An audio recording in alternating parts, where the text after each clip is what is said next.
Well, hello everyone, and welcome in to our program tonight, The Outside Story. Wow, we've heard the inside story, but what about when you get out of the watchtower? That would be the outside story. And we have Fran and Joe. They're coming in from New York, and they're going to be talking to you tonight about, what they do is they try to unite former Jehovah's Witnesses. They're trying to put them together, meetups, and get them to talk and meet one another. It's a very good program they have. So we ask you to listen in tonight. So hello, Joe and Fran. Let me bring them on. Just give me a second. We'll bring them onto the platform and say hello to them. Hello, Fran, Joe. Hey, Hello. so glad to have you with us tonight. We're looking forward to the program. Boy, a lot of people, I tell you, as it's getting cooler, Joe, there's more and more people that are coming into the Six Queens. The winter usually is a lot more than summer, so plan on a lot of people speaking up and talking, so I think that's good. Oh, that's great. That's great. You're doing a great job, Rick. We really appreciate what you're doing now. Well, kind of a rough week this week, but we got through it. I was even wondering whether we do the program tonight or not, Yeah. but we did it, so we didn't want to miss it. We've been doing it 18 years in a row. But what happened is I told my story a little earlier ago that somehow my face got numb this week I when I heard. Yeah. went to the hospital. And I don't know if I touched some fentanyl or some narcotics drug or something, but all of a sudden my face was numb. So I said, wow, that's weird. But I went to the ER and basically they told me that I'm just over exhausted. But this is something that is meaningful to me. And I now have help here. I have someone coming in and helping me with Susan. So that's good. So Yeah. she's recovering and getting better. So everything's moving in the right direction. And we're looking forward to your program tonight. So I'll dodge out of the scene and let you guys take it over. Thanks so much, Rick. We're all, and you're doing so much more than any one of us realizes. We appreciate it. Thank you. Hello, all. Hello. Good to have you with us. Yep. It's been a busy 2 weeks. Mm-hmm. Lots going on in the EX-JW world. Like Jimmy was just talking about with Selena. We saw Lisa with Dan and Angela. Yeah. Excellent things happening. Yeah. Um, Yeah, and I can understand how it's really challenging when people have to not only hear of accounts like that, but recognize that they were actually part of that organization. You know, it's something, it's hard to reconcile. Why was I a part of anything like that? I know I feel that way. And it just disgusts me that we at some point supported it. And we do not support it in any way now. In fact, we are whistleblowers against it. And we recognize that that carries with it a certain risk. It does. But in all fairness, the risk of remaining in that organization is greater than the risk that we bear as whistleblowers. So that's why it is so important for us to make that decision to not only get out but to do something about it. And as we see other people out as well, we realize that they need their needs that individuals have. Maybe they had supports for it in the congregation and with their families, but now when they're out and disfellowshipped or just shunned, they don't have that support. And there are problems that a lot of them have, as bad as homelessness, no work, um, no no friends to relate with, no one to relate to or to talk with. Um, Everything that we need to make our life meaningful and worth living. Because otherwise, the worst thing that happens, of course, is depression, and worse, wanting to end it all. And that is just so unacceptable. We are here for as friends. And the concept that kept ringing over in my mind A friend in need is a friend indeed. And there are those with needs, and there are those in a position, well, that have deeds. In other words, they're able to provide what a friend needs. And that's basically what we try to do uh, with, uh, with keeping track of friends, people wherever they are. And one of the easiest and quickest ways is just to link them up by telephone. And that's something that Fran does really well with. Um, and all your help with that too, because you're coming to us and letting us know who's available and if you're available. And right now, there's a need for someone in. Oh, we just heard that there's someone in Ohio, Youngstown, Ohio area. And if there's anyone in that area, we've got someone that reached out to us just tonight. Um, Pittsburgh, I believe Pittsburgh. And I don't have it in front of me right now. But we were just on Vern, Fixing Your Faith. We did an interview with Vern. Fixing My Faith. Fixing My Faith. Fixing My Faith. That's the Fixing name My of his Faith. channel. Yeah, Fixing My Faith with Vern and his wife. And that was on Tuesday night. So part of what Joe is saying, we talked about a friend in need is a friend indeed.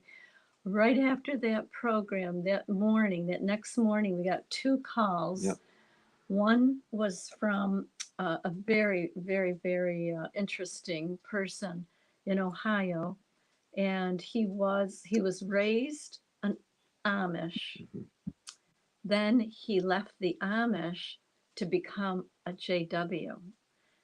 And it's funny because we almost became Amish before we became Jehovah's We Witnesses. were looking into it. We had friends that were Amish. Yeah. We did things with them. We were very close with them. Yeah. But we didn't become Amish. No. But this man was Amish. He left the Amish and became a Jehovah's Witness. Had many sad, sad things happen to him. Well, we connected him right away with another couple in Ohio.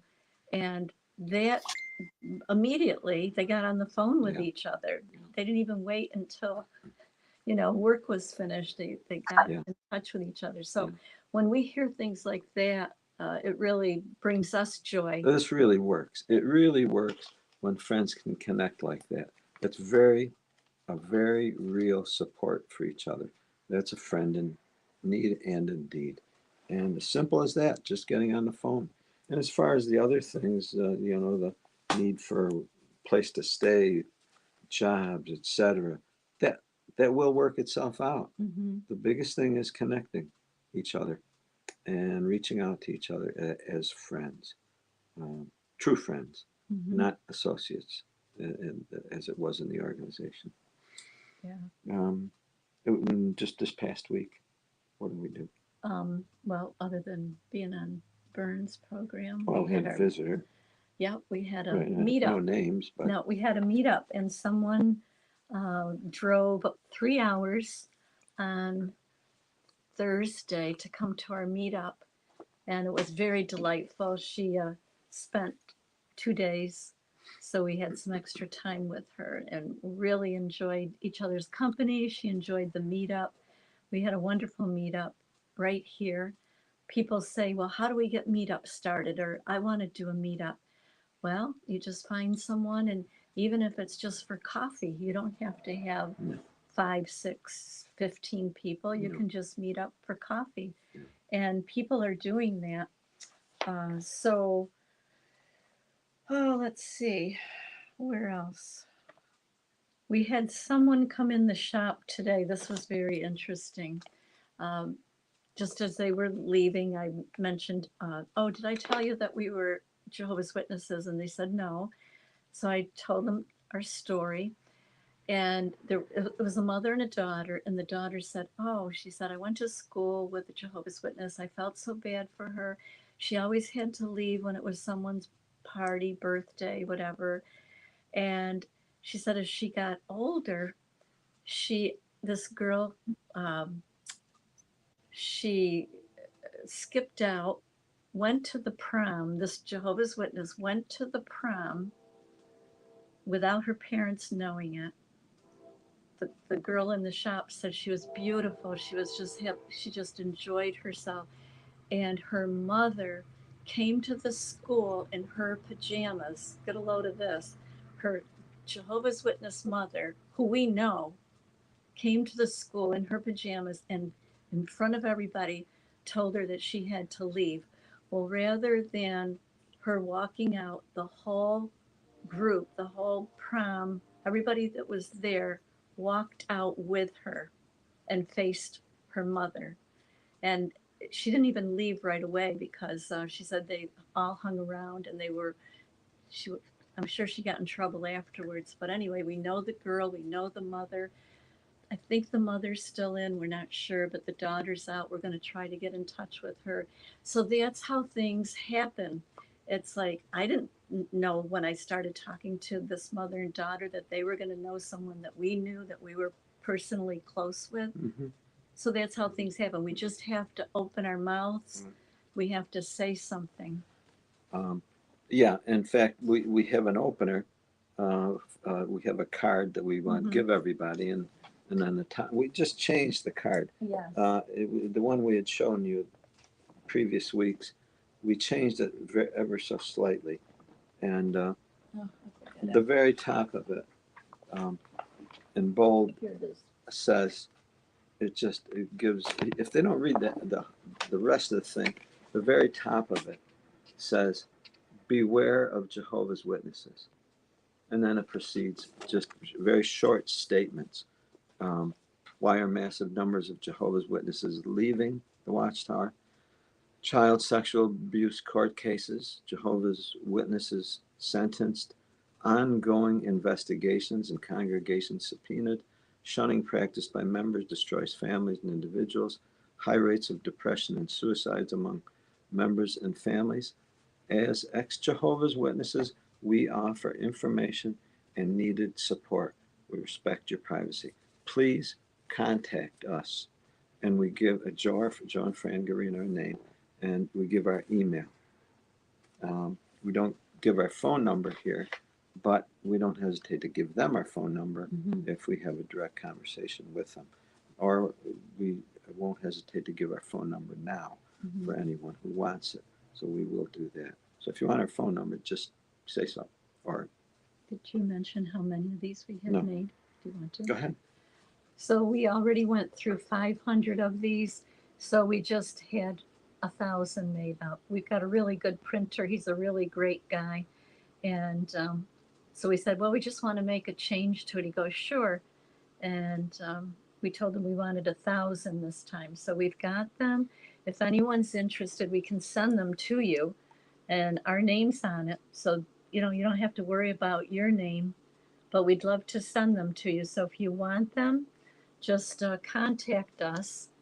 And maybe Rick at some point can put our email up and our number address. and our phone number, and we'll send them to you. And incidentally, if any one of you chooses to do something like that yourself, which we encourage you to, we're not the only ones that can do this. They're cheaper by the quantity. In other words, the more you have done, cheaper they are. And frankly, the effort they put out is incalculable. You give it to someone, you don't know what's going to happen with it. It can be the biggest thing for them to save their lives and the life of someone else, and that's as seriously as we take it. And with that in mind, I believe more has to be spoken and dealt with about the sister women that have come out this week with the abuse that's taken place, and what they've gone through, what they're going through, and the support that they deserve for what they're doing.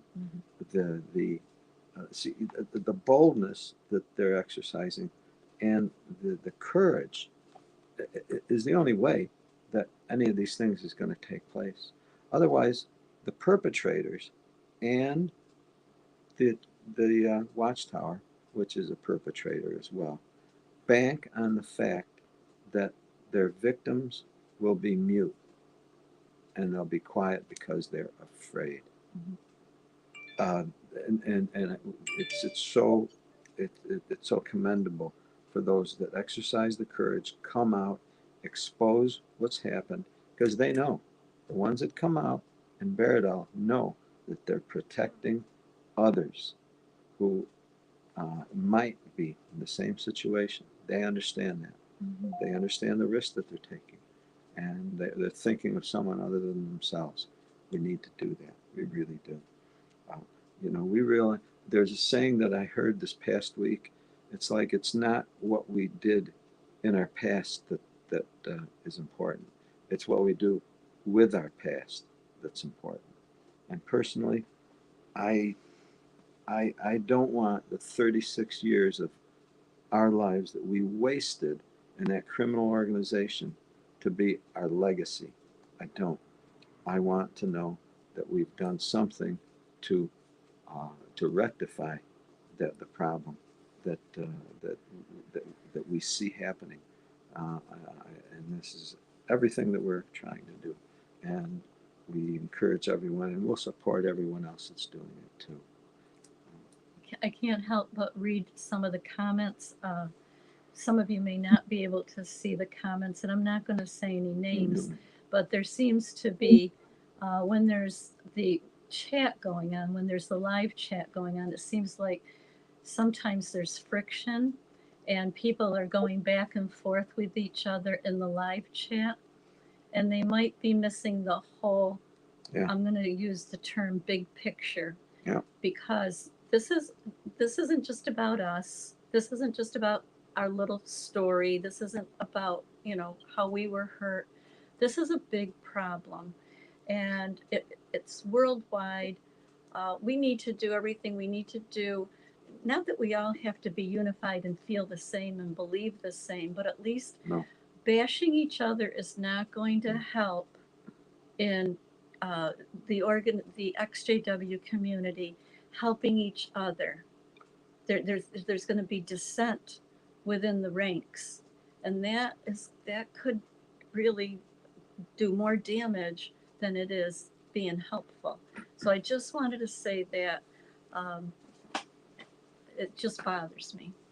Well, it's true. I mean, um, we don't come here to lose friends. Now, unfortunately, it looks like some of the commenters aren't afraid of losing friends. Well, maybe they have too many friends. But frankly, I don't think anyone has too many No, friends. we don't. And I think that's a thing we might need to remember. We lost a lot of Yeah, friends. We lost a lot of so-called Yeah, friends, they weren't but friends. they were conditional friends. We have to No, we they have weren't to friends. remember that. Even our own family members, Yeah. we lost our 4 grown children. We have no contact with them. Yeah. But we cannot just sit and think about that and be depressed. We have to go forward. Like Joe said, we spent 36 years in that organization, and we're 71 years old. We don't know how much longer we have, so we want to use the time that we do have to help people. Yeah, I'd like to be sensitive to the people that are in. We were not born in. No, We were not that's born true. in. We That's true. have a culture. We came to it with a very well developed it makes a difference. background and Yes. culture, a religion that we had left, Yeah. a family culture, every culture you can think of, we had a culture. The Witnesses was a very 36-year mistake, Mhm. but it was an opportunity to realize something very important needs to take place. And for those that come in now to Six Screens, Mhm. it's so important to remember that this is not Jehovah's Witnesses. This is not a kingdom hall. This is not, we are not quote unquote brothers and sisters. Now, and when I say brothers and sisters, I mean JW brothers and sisters. Mhm. We are not. And to bring any kind of attitude that was developed in those kingdom halls is such an absolute mistake. It shows up very easily in the comments. A JW comment stands out like a sore thumb. I don't know if anyone else knows that. Some of you recognize that. It's so easy to spot. There's a JW. There's a person who hasn't left it. They're there. They're right there. We're not condemning that. We're saying this is the place to develop an outside personality. I mean, you really have to do it. If you haven't yet, well, just be open to it. Just consider that you have the opportunity to present yourself as someone who could be likable. Because frankly, in all fairness, JWs aren't likable. Mm-hmm. I don't know if you know that or not, but nobody likes Jehovah's Witnesses. I didn't when I was in. I did not like Jehovah's Witnesses. And frankly, they didn't like me because I was a Jehovah's Witness. Yeah. Well, it remains. We don't like Jehovah's Witnesses, but we love people. But we love people, and you're people. And I think we have to remember that. And that's the outside story. Somebody wants a call. And that's something we're open to now for anyone else who's out there. We need to hear from you. Yeah. You're the ones that make this important. And especially, I want to, with regard to what's gone on with the women this week that we've heard from, which gave their testimonies and their situations for the abuse. We are all in for support of that. And we'd like to hear anyone else who has any feelings on that.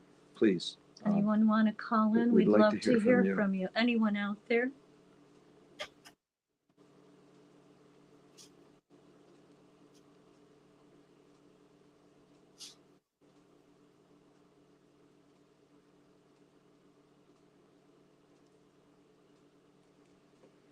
Rick, are the phones ringing? I don't know if Rick is there. We don't have any. Yeah, we have no control over the No, phones or anything. no, you just Okay, yeah, I'm here. I'm here. If you'd like to speak to Fran Joe, it's Hi, Rick. yeah. Sometimes you're a little slow coming on, but Okay. star 6. Yep. No one yet. I mean, they're listening in. There's a lot listening in, but sometimes.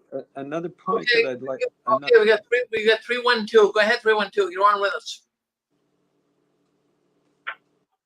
Hi, this is, I just thought about something that Joe said about being like, not witnesses having alcohol. I remember one Thursday, I was driving to the meeting, and they just happened to have the radio on. It was some sort of a contest. The lady had called me, and she won the contest. And the prize was something like dinner and a show for 20 of her friends. So basically 10 couples. 20 of her friends. Free dinner, free show, all that. And I was thinking to myself as I was driving to the meeting, I didn't have 20 friends. In other words, if I had won that same contest, I didn't know who I would have taken. And that really got the wheels turning in my head as I was going to that. You know, we weren't allowed to form friendships with those who weren't witnesses and those who weren't in. But then even within the same congregation, we really didn't have friendships either, just because, exactly what you said, we really didn't get along with certain people, just because we were all lumped in the same room, you know, for religious service doesn't mean that we're actually friends and like each other, that we have the same interests, that we get along. We're just all in this room for a couple hours, you know, like a week. And it just got to tell me that I really didn't have friends. And when I stopped attending meetings, which was a couple years before COVID, I never really missed any of the witnesses that I went to meetings with. I mean, there were certainly some that I was more fond of than others, but as a whole, I never once spoke of, oh, I really miss seeing this person or interacting with that person or this friend group, because I never felt that they were real, you know, friends and have anything in common with them. We didn't think the same way, any of that. So it's really interesting when you said that.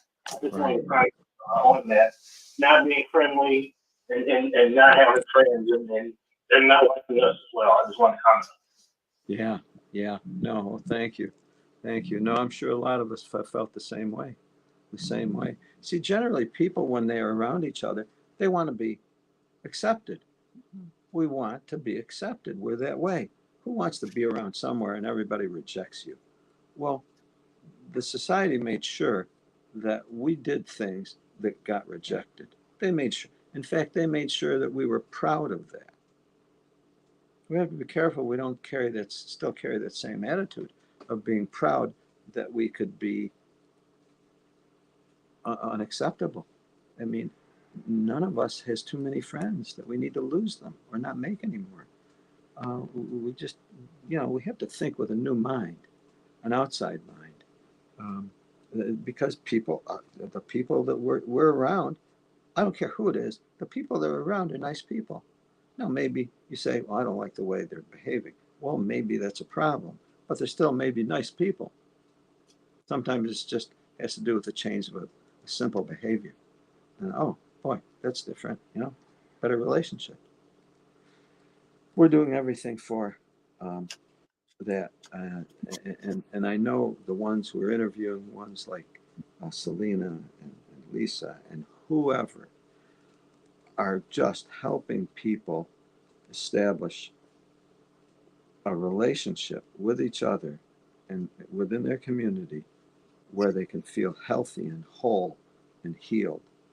And we need to give each other support. We really need to give each other support. Otherwise, frankly, what good are we? What good are we? We're not here to beat each other up. No. We're not here to act better than the other person or to judge the other person. I often thought when I was in that organization, if someone would judge me, would they also condemn me? Because usually there's, in a court of law, there's the judgment, and then there's they sentence the person. Well, are we going to judge people and also sentence them, and then go the next step and be the executioner? We've got to be very careful. Our lives become very, very sad if we continue like that. Excuse me, Rick, someone's wondering if you could put the call-in number on. They don't see it on the screen. If you Yeah, could put it up. Yeah, Thank put it up you. there. Yep. Thank If you. anyone would like to do greater research, because frankly, there's more to this organization than you might think, than you may want to even understand. You may not want to know that this organization is backed by the worst of government. You may not want to know that you're part of an organization that has a very low opinion of the lives and health of people. In fact, you may not want to know that you're in an organization that viewed worship of idol worship and sacrifice, human sacrifice. You may not want to accept the fact that we're in an organization where human sacrifice is acceptable. In fact, not only is human sacrifice acceptable, it's preferred, it's required. And that may sound very radical, but it unfortunately, it happens to be very true. And sometimes, things can happen to us where we simply don't know how to respond. And that's why so many people, young people, as well as older ones, when they're approached and abused, touched, or whatever improperly, they simply don't know how to react. They're stunned, absolutely Good. confused. 916. Go ahead, 916.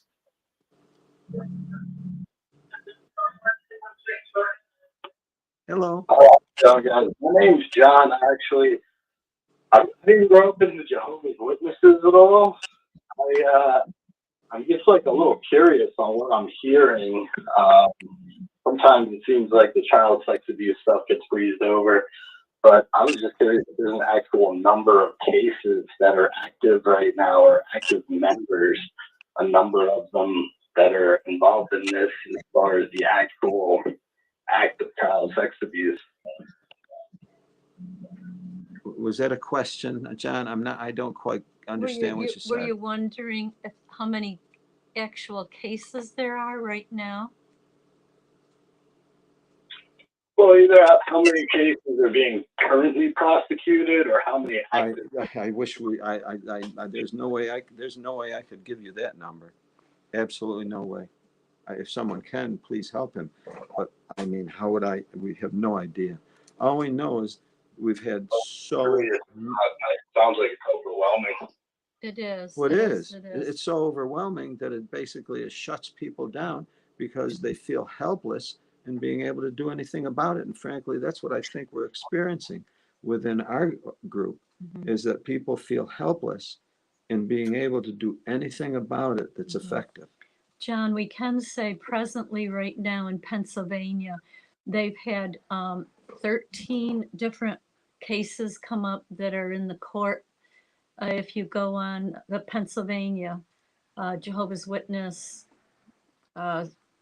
CSA, And that's old news. Michelle Henry, she's the Yeah. Attorney General. Attorney General.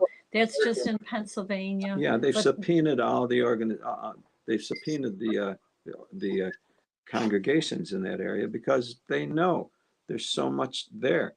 And at this point, it's an investigation. They're trying to find things out, and that's the hardest part. So John, did you say that you are not a Jehovah's Witness, or you never were? Never were. No, it kind of caught my eye to pick up on it on social media. Just so I happened to see your thing pop up on YouTube. Reading, it sounds like there's hundreds, possibly thousands of active pedophiles there. Oh, look. Look. Worldwide, we don't. If we knew the exact number of the accounts and cases, you would probably, you'd probably be stunned as to why people even call that a religion. I mean, it's not a religion. Frankly, they call it a pedo paradise because that's what it is. We agree that actually prosecuting these men is pretty low, right? I'm sorry, say again. I would say we agree then that it seems like the success rate of prosecuting these men is pretty low, or these offenders, whatever you want to refer to them. I can't say. I don't know. All I know is that everybody has to do their part. The person has to come forward. It has to go to law, to the judge. It has to go through. Everyone has to do their part. Justice just doesn't fall out of the sky. What do you think? If you go, Then I know. I'm sorry. ARC. Oh, yeah. Go ahead. Someone Jay mentioned in the comments the ARC. John, if you go online and you look up the Australian Royal Commission, that was a study done, a documentary done back in 2015, I believe, and there were over 1,000 perpetrators, and many over 1,000 abused. That was just in one case in Australia that they did a study. And further, as far as research, which I'm going to recommend to everyone, for the bottom line of the depth of involvement of Jehovah's Witnesses in the Watchtower organization, I'm going to recommend SANTOS, Santos Bonacci, SANTOS BONACCI, and Jehovah's Witnesses, as well as Jordan Maxwell and Jehovah's Witnesses. Both of those men were Jehovah's Witnesses. They got out and they spent the rest of their life deep researching what was going on with them. And the depth of their involvement with the lowest forms of criminality is stunning. I'll give you just one point. The witnesses are backed by one of the largest banks in the world, and basically they're given an account where whatever they want to do, they can do. They'll cover their account. In other words, they're backed that much because of the type of work that they do for controlling people, for making people compliant, for preparing them for literally a new world government. Not this God's government thing, for a new world government. This is it's nothing about religion. It's about I guess what I'm, and I understand about Australia, and that's terrible. But was what was happening right in the U.S. where this thing originated, and I'm just confused as to what's stopping the police from doing this. Well, if you do the research, you'll find out that everyone's involved. Mm-hmm. Everyone has their hands dirty. Everyone. Dan and Angela Clark just did an interview with someone that was abused from the age of 3 years old. Her name is Lisa. And everyone is covering up. The hospitals, the lawyers, the police, the CIA, the social services. Everybody's in on it, and they cover up the CSA. See, it's the biggest scam in the world is what it boils down to. And it has to do with what's called Zion. Originally, it was called Zion's Watchtower. Now, what is Zion? Zion has nothing to do with the nation back in the Bible. This has to do with a form of governance that the world has been working on covertly. And they thought it would be a great idea to hide their effort in a very exclusive religion named Watchtower. And they came up with a brilliant name, Jehovah's Witnesses.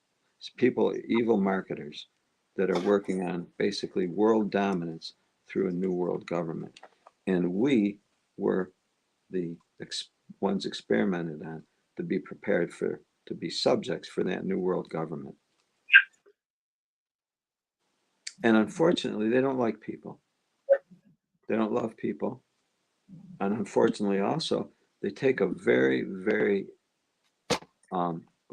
unrighteous view of human flesh and the use of human flesh. Very, very unrighteous view. And that's everything that we're going through right now. There are victims that have come out from that. They're continuing to come out, and they will until the organization somehow is throttled or gutted or something. In fact, what usually happens with circumstances like this, high level. What I would say, well, my last question will be, and I appreciate you giving me your time. What would your take be on the most recent CSA stories that are coming out? What's the our most take? recent. The most recent. No, do you want to? Which ones are you familiar with? Well, it just seems that as time goes on, more and more is coming out. More people are telling their story. What's your take on that? I say bring them on. Mm-hmm. My ears are open. The more, the better. Like I said, if you go on Dan and Angela Clark, Lisa gives her story, and Jimmy Bell just recently interviewed Selena Vertiloma. They're coming out, more and more people are coming out telling their story, their abuse. I had a person, my take, I have absolutely no reason to disbelieve them. Mm-hmm. I have no reason to disbelieve them. Now, if you ask me for evidence, I don't have evidence, and I don't need evidence. And you don't either, personally. We need to listen to them. And none of us stands in position as judge. We're simply not judges. Why do that? Why not just listen? In fact, think about it. If it were you or if it were me in that situation, I'd want to be listened to. And I'd say, can I get a listening ear that takes it seriously and gets to the bottom of the matter? You know? Let's just... It's pretty extreme. It seems like a lot of these cases, these people have been exposed to things that were so extreme that it's almost the norm to them. The way that they talk about it's pretty sick. So I Hello. On the caller, I just wanted to mention something to the caller. One of the reasons why this thing is what it is that Jehovah's Witnesses, even though they pose as just a regular Christian organization, they're really a cult, and they isolate their members from society.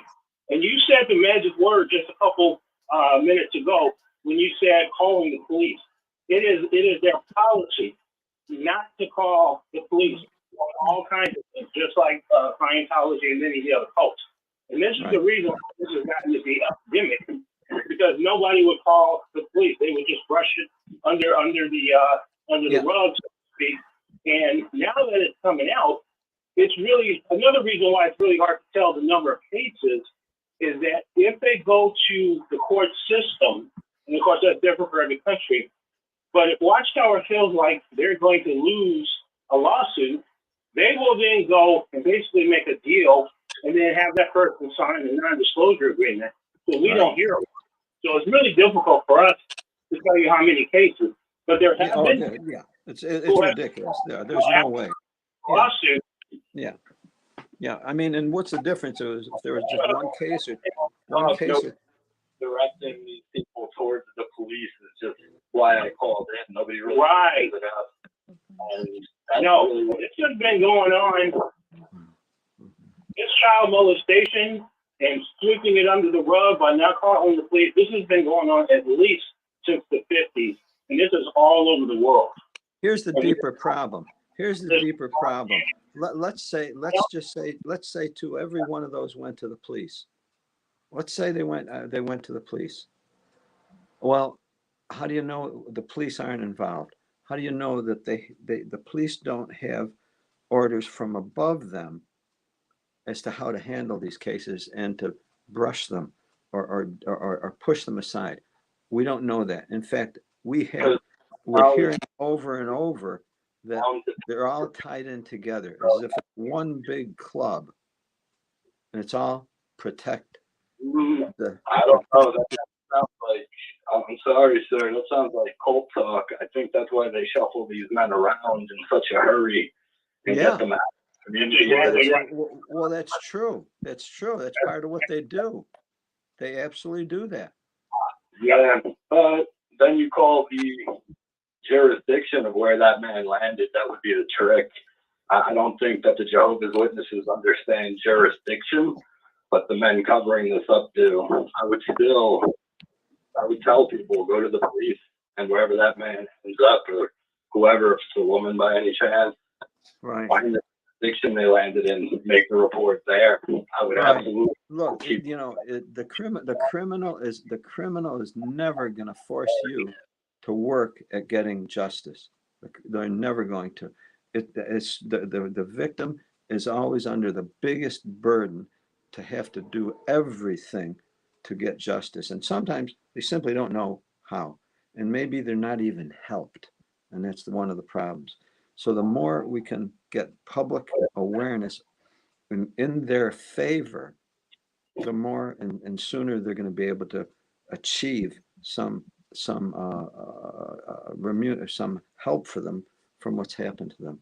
And the very first thing is listening to them and getting their story. Call the police. They will listen. They're not going to do whatever they were told in the Jehovah's Witness cult. The police will absolutely witness. Are they limited? Are they bound? Well, we want to believe that. We want to believe that. We do. We want to believe that, but we're hearing reports where they are not getting help even from the police in certain circumstances. We have to listen to that.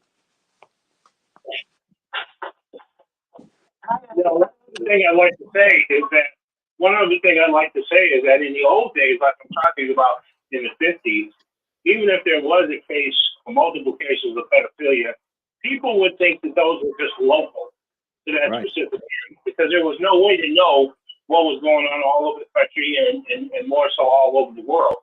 But now Actually, two things. One, yeah, that's how you find out was the internet. Mr. Farron is the host of the program. He does all the internet. Yeah, the internet. The internet is a great equalizer. We And have that's how no, and so now it's a lot easier to see that this kind of thing issue, this is not something that's just local. This is not even something that's just nationwide. This is systemic. it's right. In this organization. And all the way up to right now, in their handbook that each congregation uses to govern certain affairs, to this day, it still does not say to call the police. Exactly. They never, they reckon. He was saying that. I'm saying the internet's a tool, it's a great tool, but calling and flooding Great tool. police stations with calls about actual reports, it's only a matter of time before they start making the link, and then the whole system falls. So that's what I can't understand, is why people on these programs aren't directing these people, please call the police, make a report. That's standard outside of the cult. Absolutely. Yeah, well, from what I understand, what they say, the very first thing that they're directed to do is to call Watchtower and call their lawyers there. They also say, from what I understand, they say they don't tell them not to go to the police. They just don't tell them to go to the police. That's what I understand. So beyond that, the biggest failure in the whole thing is when people stop talking and when people stop listening. Mhm. And honestly, we have nothing better to do than to listen to all the reports that are coming out. And honestly, to shut down anyone because we say, well, we don't have any evidence. Or we don't have all the evidence. Or we don't have all, well, it's too bad we don't have all the evidence. So although you offer a listening ear, which is helpful, if they called the police and made reports, the reports flooding in, law enforcement would be forced to deal with it. And I think, from my perspective, not only are the JWs that are in it being directed not to call the police, there's not enough talk of. Mhm. Well, yes, I agree. I can give you a local example that happened right here, not in the congregation we were at, but another congregation just about 20 miles away. The brother had been molesting his granddaughter, and the daughter-in-law went to the police. Yeah. Apparently, the elders knew about this, Yeah. and I don't know. They didn't do anything. They did not go to the police. No. It was the daughter-in-law that went to the police.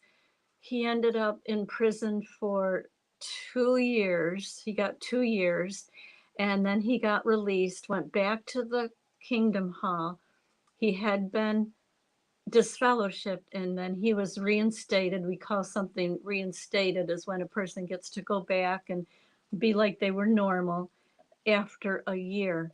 But if it weren't for that daughter-in-law going to the police, that man would have gotten away. See, the breakdown is where someone is afraid. Either the victim is afraid because usually the perpetrator threatens them with their life or with harm or something. Or let's say the perpetrator, or the victim is afraid that someone won't believe me. See, someone's not going to listen to me. Someone won't believe me. I mean, they have to be, frankly, we have to reassure each other that, look, don't ever hesitate to let me know. Don't hesitate, because otherwise they're going to hesitate. And even, let's say, a parent who finds out that their child was molested.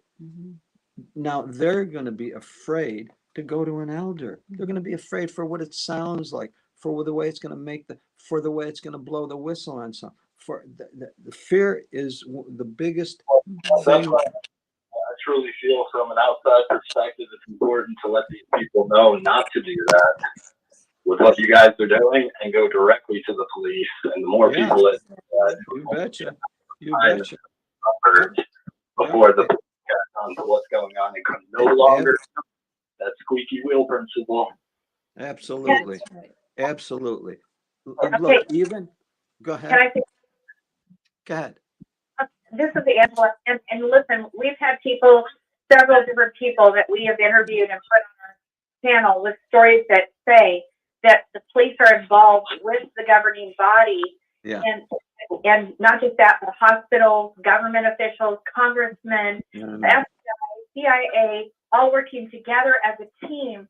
And they shuffle these people and control them wherever they seem to go. Even nursing homes, mental hospitals, they have their people everywhere. And I'm not just a conspiracy theorist. I This is a just club. telling you, this is the same story over and over That would again. be local. And it's worse to go in state police. some areas than other areas. This But is a it's club. very bad. Yeah. And Yeah, so don't go to it's local bad. police, because that makes sense. The local police might be a part of that community. You have to go to the state police. I don't think people are getting educated on how secular law works. What's As right? the state police get hundreds of phone calls in of all the same thing going on, even if it's at different locations, they're not going to ignore it. What he And if does. you need someone to talk to that's going to listen, state police are the people. And every Yeah. state. Well, Say something, please. Hello? Hello. So, yes, I was wanting to say that if the CIA and the FBI and most of everybody in the government are not going to listen, there's no chance that the police are going to listen, because the police are a small fish in a big ocean. Not only that, but yeah. the fact that they have probably billions of dollars backing the Watchtower Society, they can buy a lot of silence. That's unfortunately true. They can make bread out. Right. To mention. Look, if you want to think, that's so true, Debbie, that if you want to think of the worst situation in the world, think of how the mafia works and how embedded they are in the community and how much support they have and what they control. Just think of the mafia and you won't be very far off at all. This is Linda. Can you hear me? Yeah. I'm wondering if Yes. comments, John. You can Hi, hear Brenda. me? Yes. Go ahead, Brenda. This is Linda. Or is there, this is a cost, babe. Am I able to make a comment? Oh, hi, Pasta Babe. Oh, yes, of course. Sorry. Okay. No worries.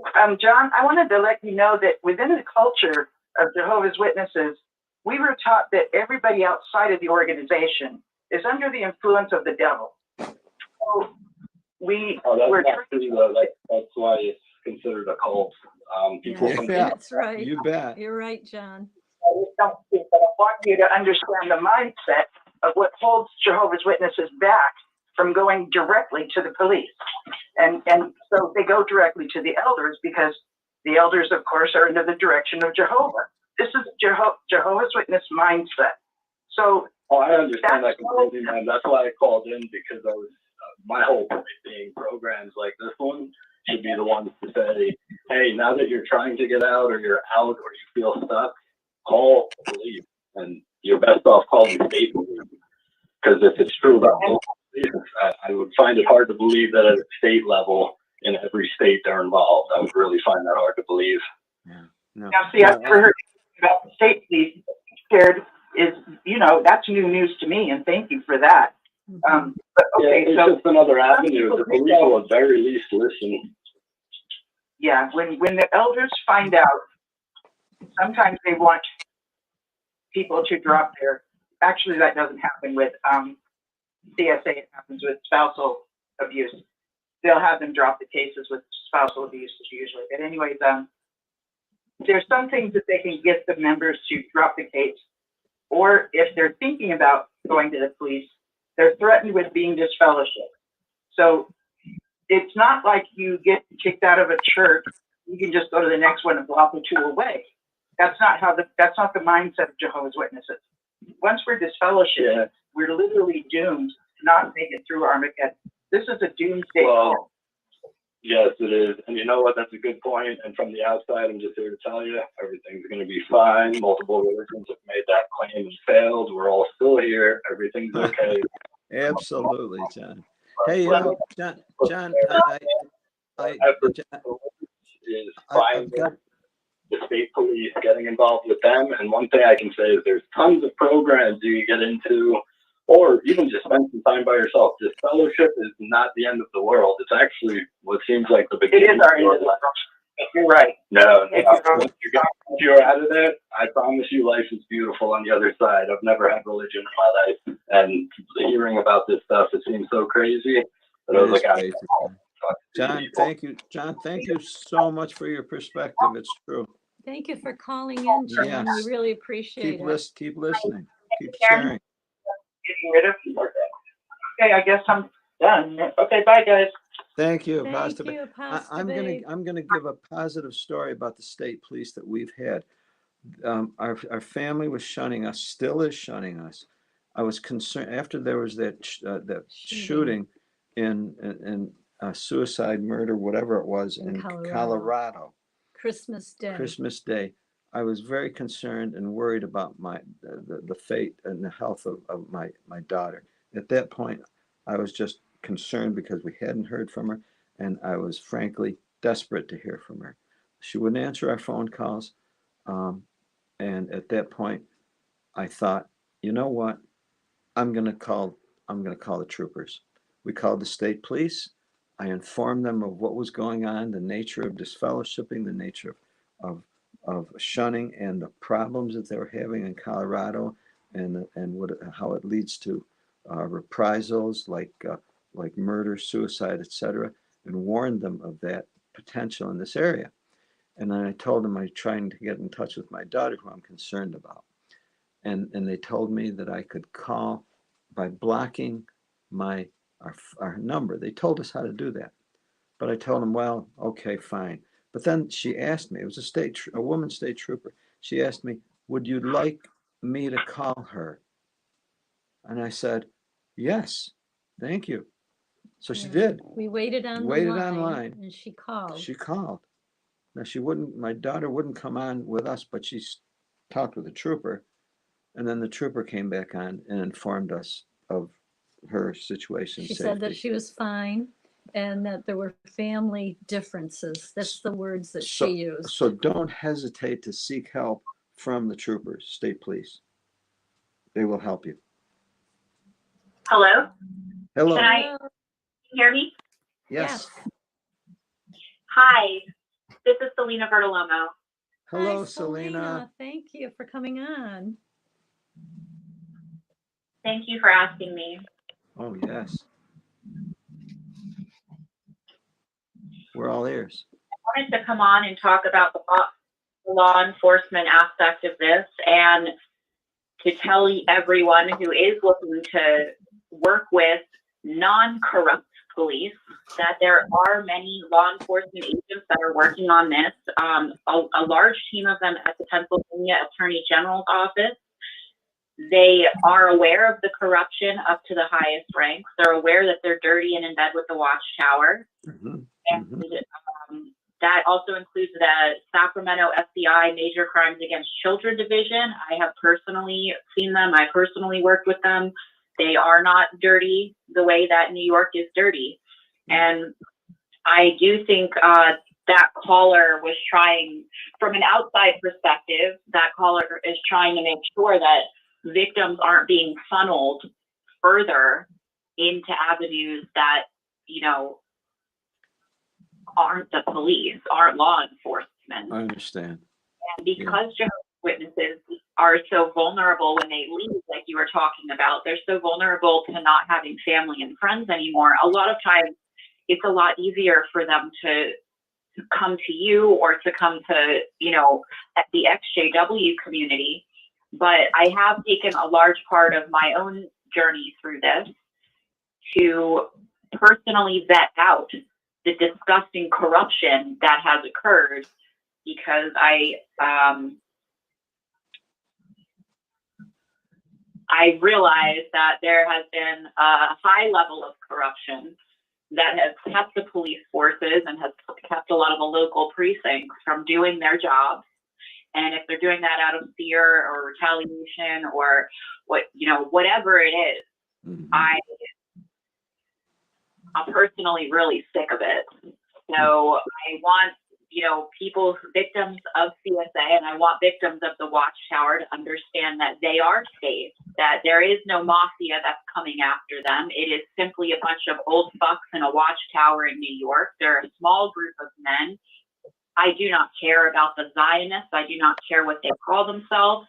There are much larger clubs globally. And I think that people need to be reassured that nobody's going to be coming for them. And if somebody does come for them, they do have you guys. They do have support systems. They do have access to me or to other people to reassure them that the fear is a tactic that's controlled everyone at a level that's ridiculous for a very, very long time. And I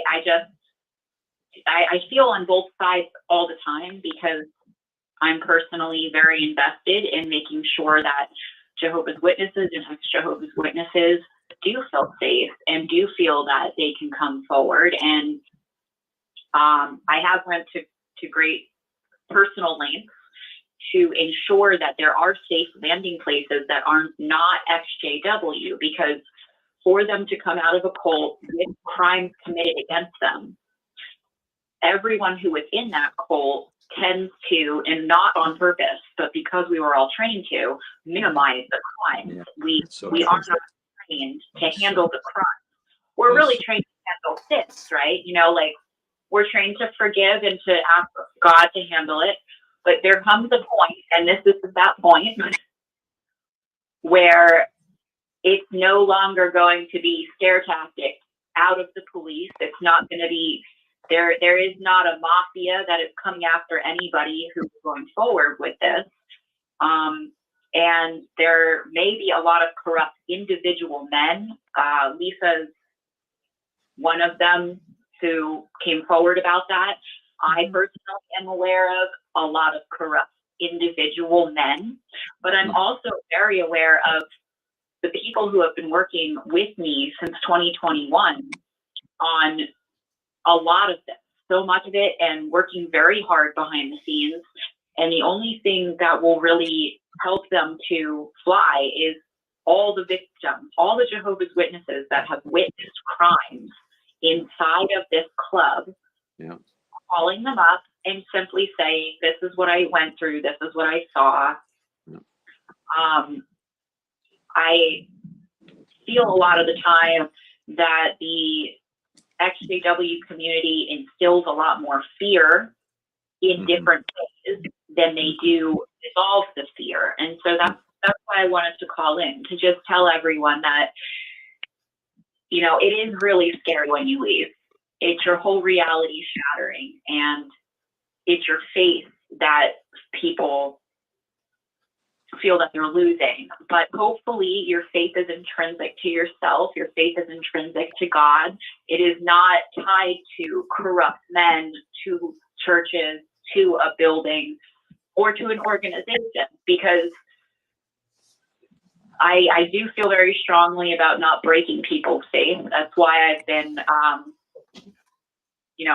been criticized for word salads, and I've been criticized for sugar coating, and I am speaking on this at a level that is both truthful and also compassionate to everyone who has dedicated their life to the congregation, to not the guys up top that are doing that, got away with all this shit for so long, not what's been going on, but all of the people who have spent their whole lives being good Christians and trying their hardest to live good lives. And I'm with you, Joe, on not being able to stand them. I also can't stand the way that they treat each other. I can't stand that Jehovah's Witnesses have no empathy and no compassion for each other. It's disgusting. So I commend you both for giving them a soft landing place and saying, you're our people now. And I'm assuming that's the Italian in you, because everybody's our people and everybody is,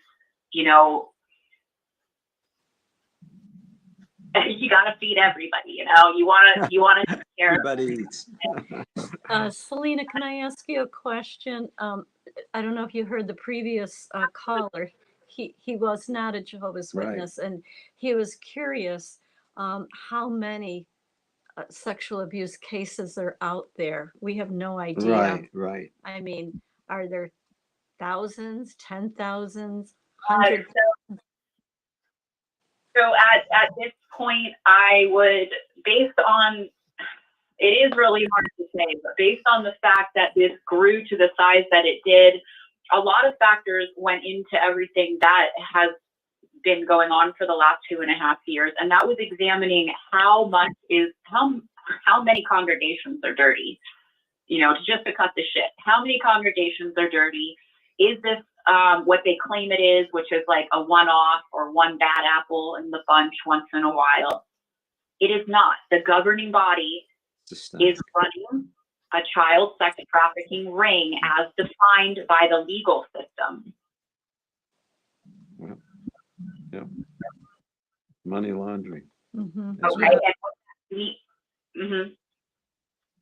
And really what that means is, it means that it has to be coming through as a system, not as one pedophile randomly touching a kid in a car.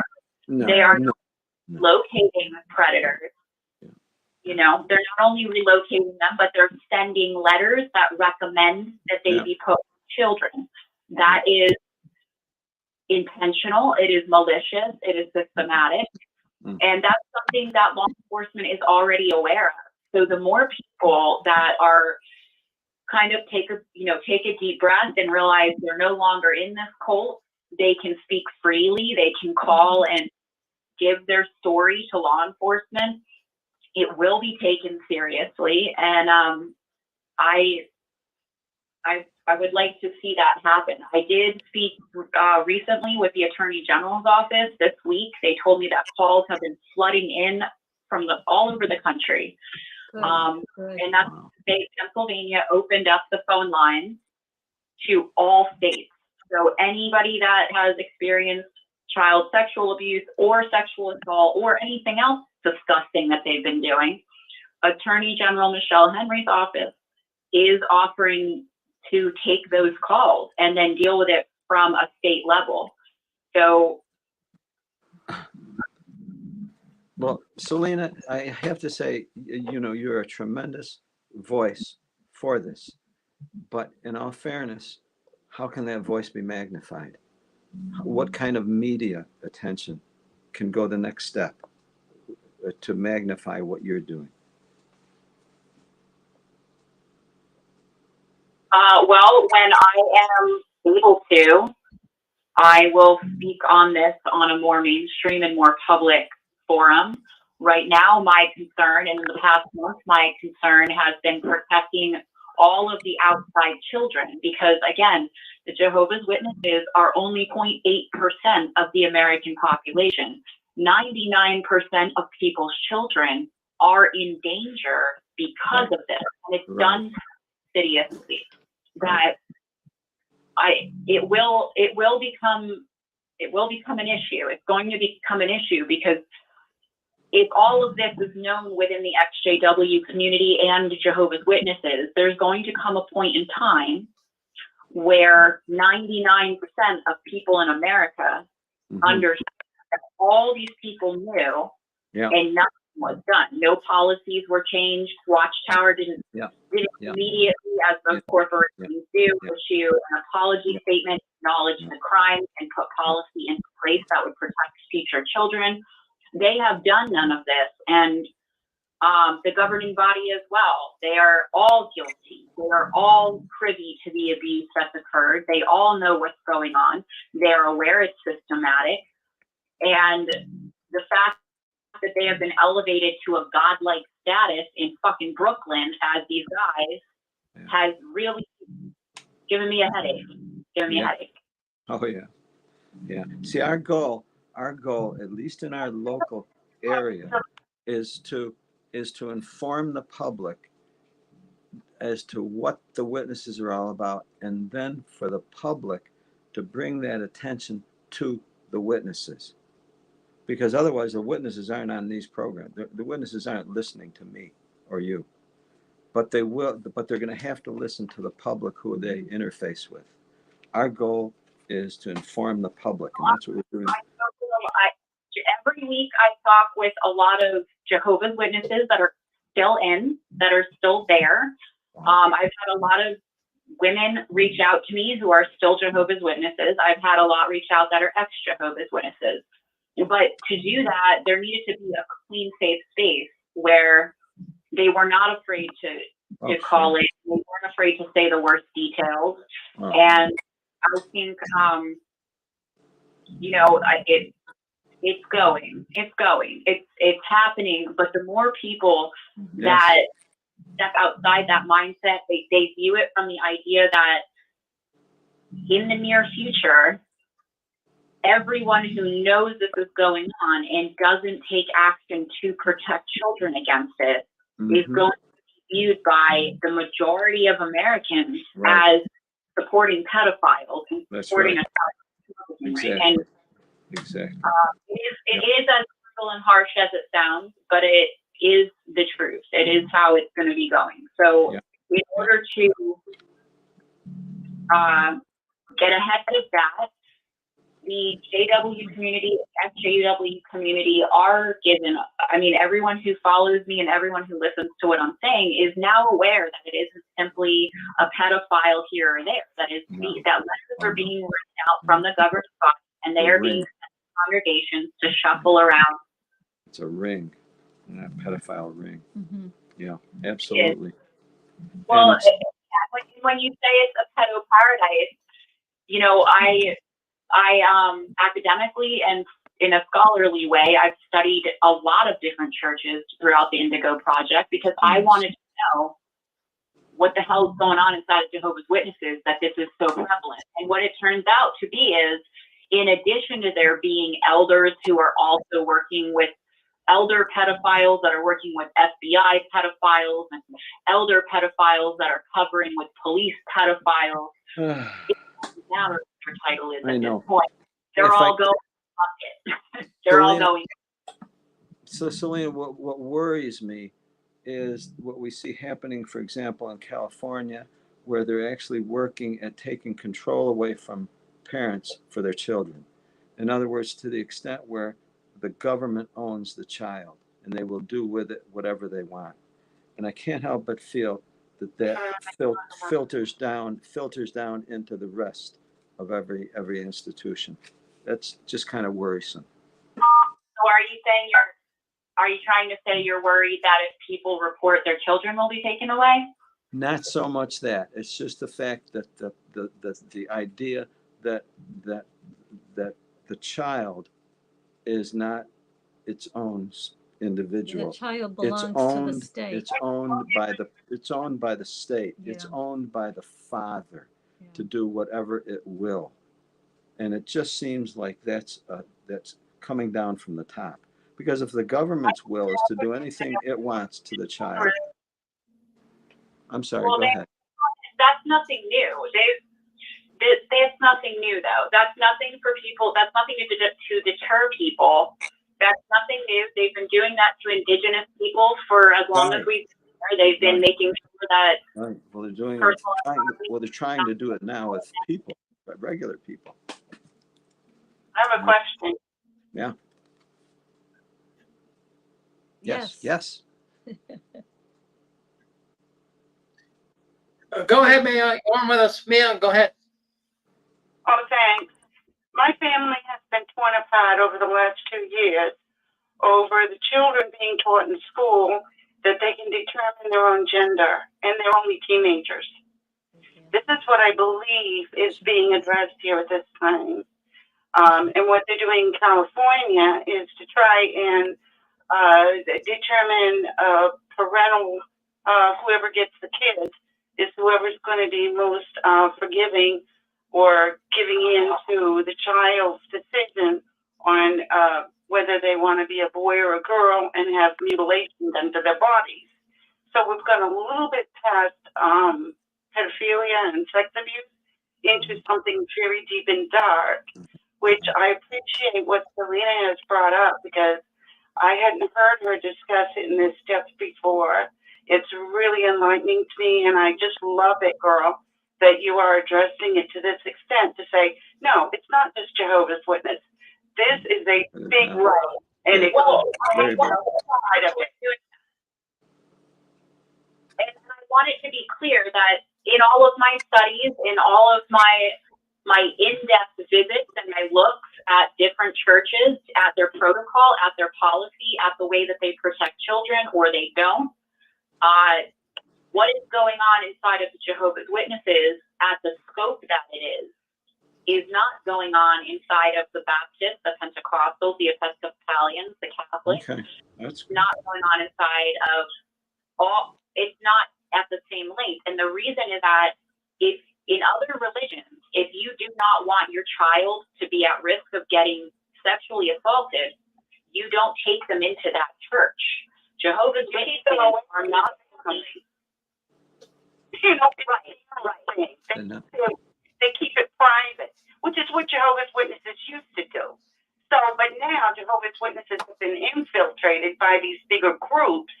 And now, and like you said, it's probably congregational, depending on who's in charge. I myself was disfellowship from a Kingdom Hall that was in the very close to Brooklyn when the Ray Friends thing happened back in the late 70s, early 80s. It was just a bad group of elders that ended up disfellowshipping over 80 people. With it. So, yeah, Right. there are bad people in charge of certain groups of Kingdom Halls. I agree with that. No, I want to stop you there because that is misinformation. The governing body at the very top of the organization, not the very top. There wasn't really a governing body back then, hon. They had just started the elder arrangement. It was barely 10 years old at that point. This is when they had just kicked out Ray France. So things were developing. So what I want to do is I want to prevent from going backwards in the JW history narrative. And I want to look at where we are now in 2023. And where that is that this is not a group of elders. It is not one congregation or a few congregations. No. Every single elder is being trained the same way. Every elder is being given the same handbook. Yeah. Okay, and when so not everybody's experience is the same as you younger folks. Right. Well, I understand that, but that doesn't change. People's experiences don't change the system that is. So when we're looking into the root of why that it's always been that they've been a pedophile, thing. Now, and we're saying if us older people that was not our experience as children. We could see it growing into something like this, but it wasn't our experience. So we appreciate what you're explaining to us now, which is probably a lot of what we saw that we found very disconcerting and kind of said, nope, this can't be right. But we were questioning policy and doctrine, where you guys are saying, oh, hell no. They are just as bad as the cartel, the mafia, all these people that are pushing on our young people globally to get into this Epstein world of child trafficking and craziness that is just blowing us away because this is all new to us. Well, I don't know what to say on that because a lot of the victims that I have spoken with are 50, 60, and in their 70s. And so that would tell me that this is not new. It's possible that your experience in your particular congregation. I was in it since 1957. And I was 5 years old. My mom as well. Yep. And I was 5 years old. And I knew a lot of people because my mom had a lot of connections. She was one of the people who wrote music for the Watchtower in Bethel. We were brought in by Sam Simon. I don't know if you know him. But anyway, I know. And I was Something that I would like to share. 40 years. I've been out of it for long enough, as long as the internet has been up, to do a lot of research on my own. And I'm blown away by the things that you folks are claiming that I simply didn't see. I had my own very weird experiences, but they were localized within a circuit or congregations or elders who ran renegade. And eventually somebody came in and dissolved the congregation or something happened. I never got my record cleared. They would never do that, you know. But, you know. Well, I would like to say that. But it was a little painful. No, I understand it is emotional because it was your whole life, and what they do is very cruel. But as far as the dates, what I can say is that I have studied the Bible itself as a text, not as a religious script. But I've studied the Bible, and here's how it went. I asked myself, how could the Bible not protect children from what I went through? So I was able to study the original version of the Bible, which in Matthew 24:17 has very clearly in the original that men shall not lie with youth. It's translated into youth, children. Right. Now in 1948, the Watchtower Society changed the New World Translation to be men shall not lie with men. It therefore created a perfect, as Joe put it, pedophile paradise, because the very book that they consider the law of God, men, changed to facilitate child rape, because it was no longer a sin from the Bible. So I have worked, unfortunately, with a lot of pedophiles throughout my life, and a lot of them will say, it is not in the Bible. It doesn't say it's wrong. It's not in the Bible. And that's what prompted me to look at the fact that the Watchtower Society is not only claiming to use a Bible, but it's actually a forged and incorrect translation of the Bible. But they said that they came out with the New World Translation. I'm certain about the date that was changed. It was in 1948, because prior to 1948, most of the Bible still maintained the original Greek or Hebrew translation of men shall not lie. Well, the New World Translation kind of came out in pieces, kind of like the Age Bible Undisputed. Right, but that's not what people are told it is. They're not told that it's lies to help you understand the Bible. Changed, yeah. I don't know. Maybe dates are irrelevant at this point. Right. So but anybody I understand that changes because they'll say that it says men don't lie with men, and you're saying that in the original translation it should read men don't lie with children. Men shall not lie with children. Right. Exactly. Because if you're going to, that's human. Animals know better than that. Well, you'd think so, but apparently 2,000 years ago, when they started putting in protective barriers inside of the text to protect churches from being dirty, they actually placed in, hey, don't hurt kids, do not abuse kids. It is against God's law to have sexual contact with children. And it wasn't until the church at that time, Selena. What was the only early on? The only Christian church was Catholicism. Right. There were no Protestants until way later than that. Well, the Protestants were about 200 years later, but that didn't. What's that? Not until Martin Luther. He's the first one to actually try to translate the Bible for laymen. So none of that changes that in 1948, the Watchtower Society. Everything was in Latin until the original Bible, and they used the same Bible.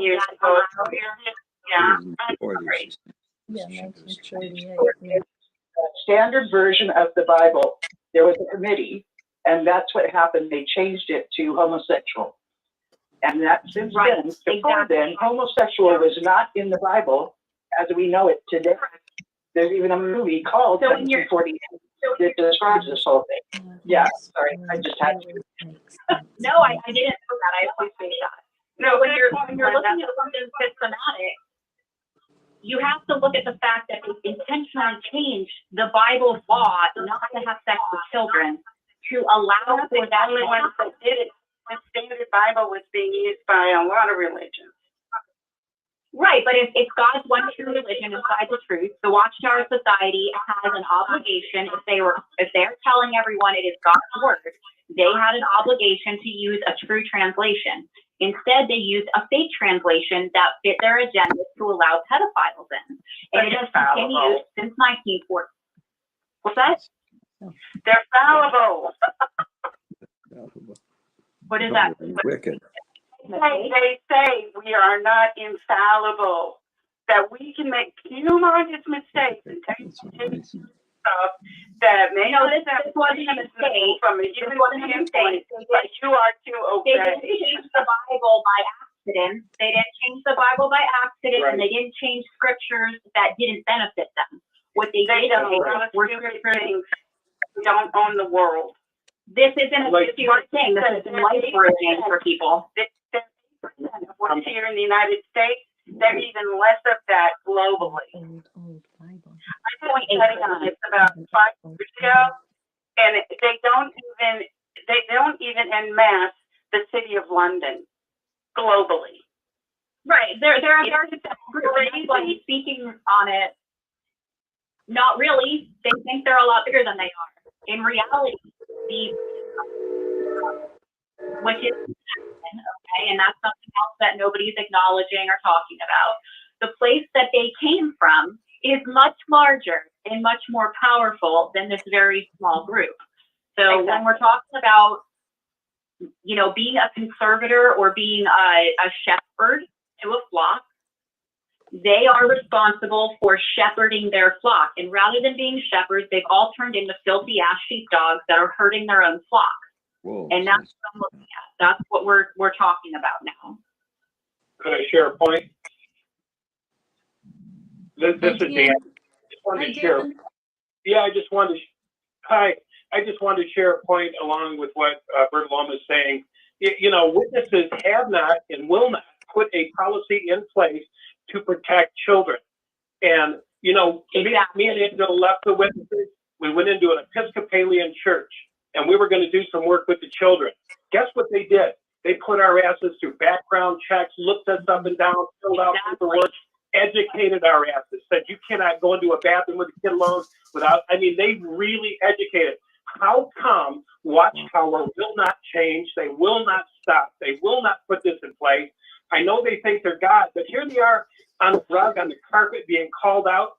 And this is one of many, many stories. The New World Agenda. The New World Agenda. And it was just hard to believe. But you know what? And pushed under the rug, Celia, all this stuff has been hidden, and they continue to hide it. They continue to lie. So how can we stand up for them in any way? How about this, Dan? They won't change their blood policy either. They continue to sacrifice people, their own people. It doesn't matter if you're a child. It doesn't matter what age you are. People sacrifice people with their blood doctrine. That's right. And because they fall under religious freedom under the First Amendment. How about that? Yes, and this is one story of 3 that just came out this week, and they're standing in line. And go on TikTok, look at the people with face masks on, witnesses that are coming out saying, hey man, I was sexually abused, I was trafficked, I was this, I was that. Lisa's story that was just on there, the same thing. I've heard these stories, and I was like you, I was like, this shit can happen, this stuff can happen. But if you listen to Barbara Walters or Barbara Anderson, she'll tell you this organization was shit from the beginning. Even though it looked good to us, it looked beautiful, it looked shiny, it looked wonderful. It was a whitewashed grave. And Barbara Anderson said it's been shit from the beginning. And I had a hard time with that. I said, no, it was good when I was in. It had to be good. I felt like you, there was something good about it. They were doing this and that. But yeah, the fact that they haven't put these things in place, like what we're just hearing, safeguarding the children, they will not put them in. I say it's a pedophile paradise. Anyway, that's all I wanted to say, guys. Hey, Joe and Fran. Hello. Yeah, Fran. Yeah, Yes. just Hello. yeah. How are we doing? Just a Good. quick call. The Watchtower Mobile Track Society made billions of dollars on the sale of property in Brooklyn. Yeah. Do you think that they certainly could afford to run a background check on any ministerial servant that Of was course they could. or anybody? You know, they're flush with money. The reason they don't do it is because they don't care, and they don't care about the children. Well, Many Jehovah's people that are coming into the congregation, people have gone to the prisons, and he has recruited in the prisons. And we all know that most men in prison end up performing homosexual acts, and right. they go to the congregation. And so, you know, my guess is that the Watchtower knows it, and they don't care. And about 15 years ago, when John the Bentalite was talking to me and Rick, he told us that he intercepted stuff. He was an IT guy. He intercepted stuff about sex trafficking, sexual trafficking. I can't speak tonight. You know, sexual trafficking at the top of the Watchtower, you know, the governing body. And those investigations being done, and those investigations evidently were squashed. I'm enjoying your program. Thank you so much. Yes, thank you. Thank You you, know, Dick. incidentally, the governing body is not. The governing You know, body is not. And Go ahead. One at a time. oh, okay. Sorry about that. I do think when we're talking about the formation of it, we do not need the idea that it was built on, you know, nice grounds is completely false. It was started by William H. Conley, labor inside for publishing. Bethel came in for that. It has been labor exploitation. It has been human trafficking. It has been child sex trafficking for a very long time. And I say that as a United States Institute of Diplomacy and Human Rights certified human rights consultant. I am talking about this outside of the cult talk, outside of the independent governance that they have put in place inside of this club. And I'm saying the crimes that they are committing against humanity are no longer noticed, and they are no longer going unprosecuted. So whether or not, you know, people want to believe that the church that they were in started off on good terms or it wasn't always bad, that is not true. It was labor exploitation from the start, and it slowly morphed into, like you said, pulling people from prison, pulling people anywhere they could, targeting vulnerable people, targeting single men, targeting widows, targeting people who had been through terrible life crises.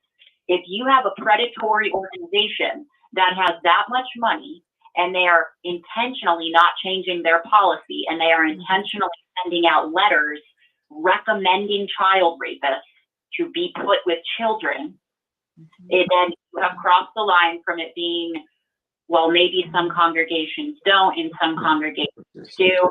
That time's completely over now. Centralized. Human rights violations Yeah. that have been violated by this organization are under close, very close watch at this point. And like I said, it doesn't matter what they label themselves as. They could label themselves as the tippity top of the world. There are always much larger clubs that are watching what's going on with the smaller ones. And the Jehovah's Witnesses are a very small one comparatively.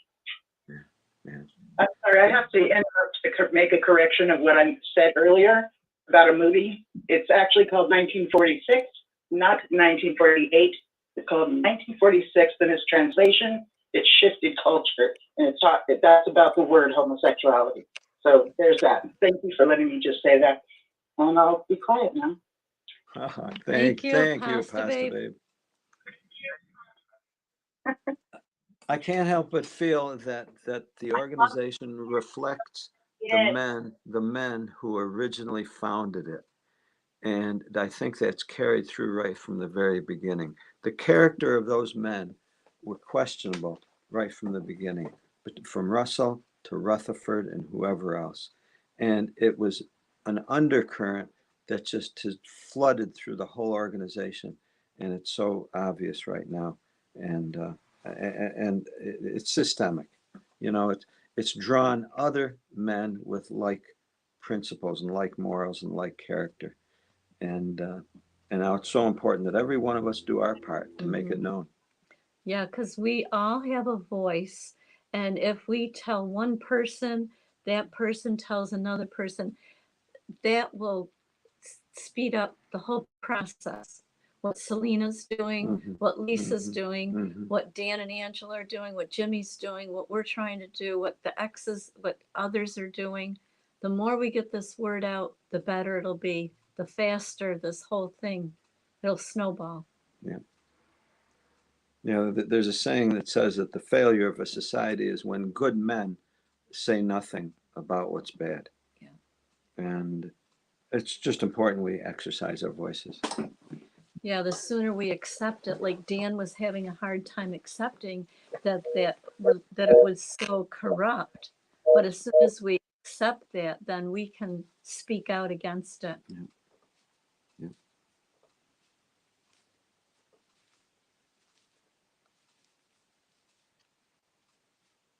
Well, phone line went down. We can put the phone back on, so it goes down every 6 hours.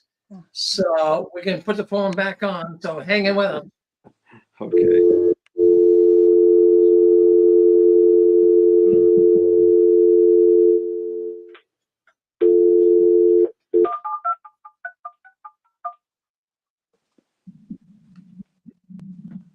Welcome into the live fixed-screen conference calls. We thank you for joining in. To speak up and talk, press *6 on your telephone. We're through, basically. Nobody else is coming in. Yeah.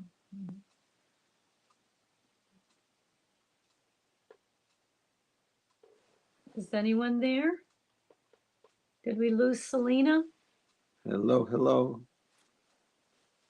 Hello? We're in the show. I can see it. We hear nothing.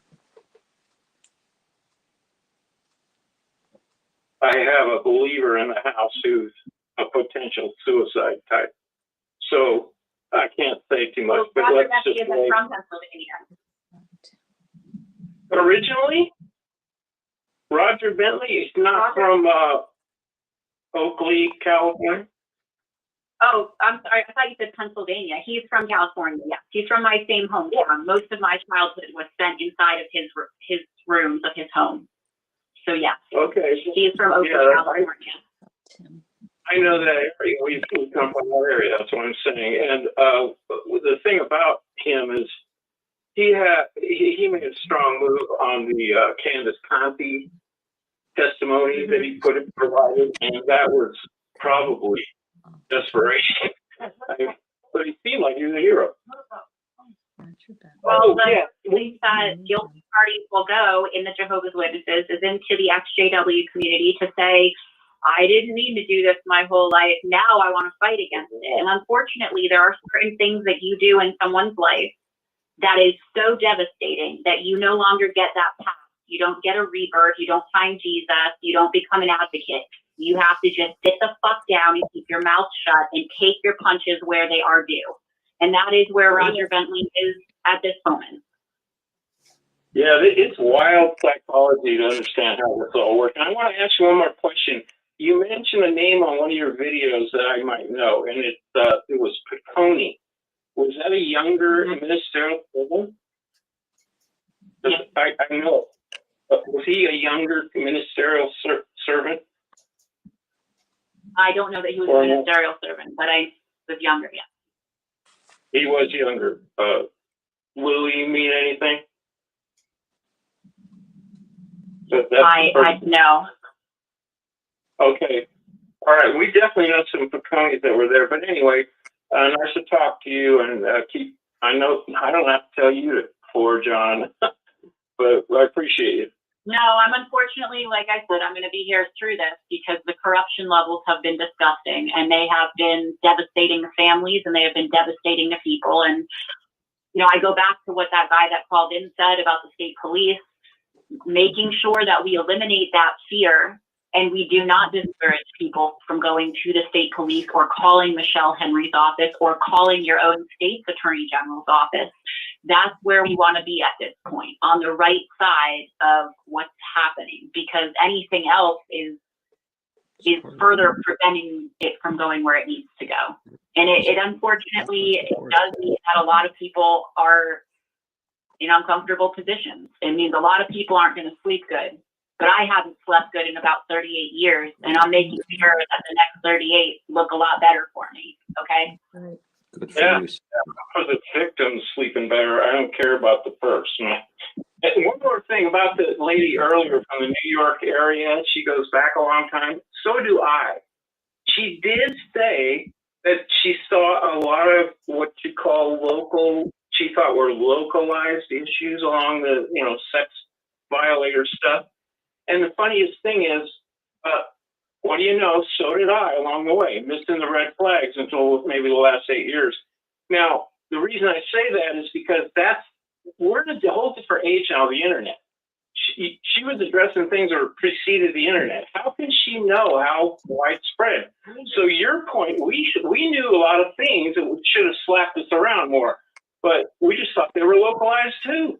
And so it is more complex than that, so don't beat yourself up too much. One of the aspects that I was studying is why would all of these people not feel the instinctual urge to protect the children within this? And I needed to know what kind of conditioning you were using that all of these men who had the ability from protecting me. And I also needed to know, you know, how systematic.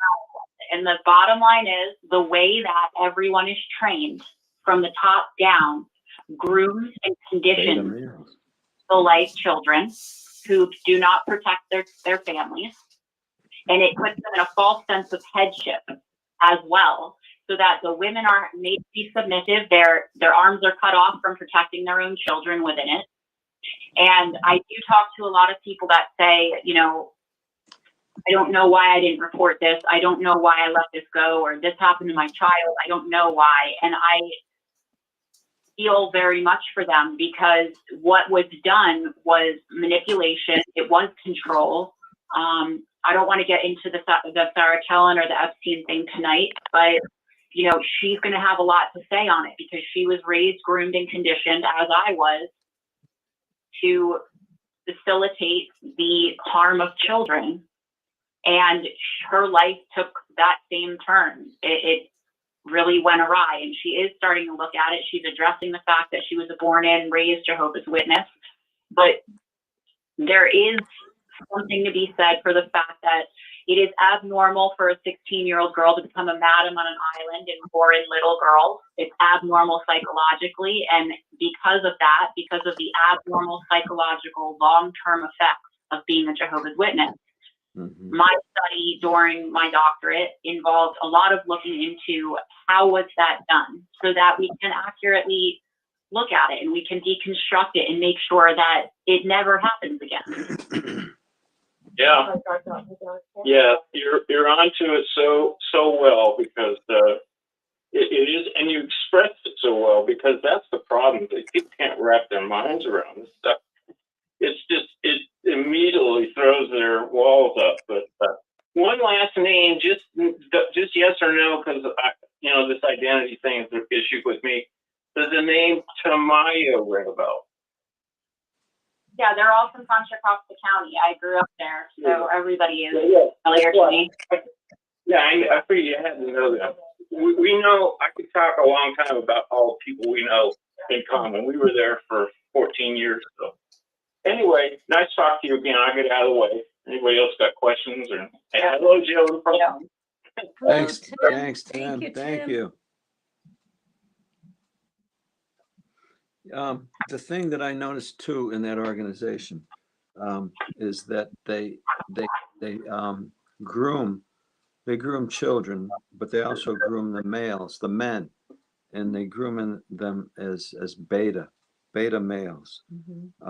They take away the natural tendency to be protectors, and they groom them as ministerial servants, as I have a question. elders. My father was an elder, and I don't know that he was or was not. It doesn't matter. He's died 2 years ago. But I do recall talking to him about, because I had problems with being promiscuous, and it wasn't that I was trying to. I was trying not to, but I realized that I had been sexually abused as a child, and that's why I had some problems. And when I told my father that, he scoffed and said that there was no way. Just to tell you the story real quick, so you know, and or at least how I know it could have happened, is I was severely burned at 6 months old, and so my whole body was a scab. They could only pick me up by my hands. And even though I don't remember, I was told the story many times by my father, and I have the scars to prove it. So I was in the hospital for 30 days, and there's no way that both my parents could be there 24/7. No way. My father had to work. My mother had to take care of my older two siblings.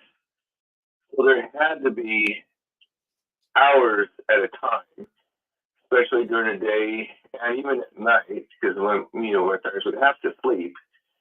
So there's definitely time that I was alone in the hospital. When I say alone, I just mean without my parents there. So for my father to disagree so adamantly and say that they were always there, it just puts up a little suspicion that elders might be protective against anything being said about being sexually abused as a baby.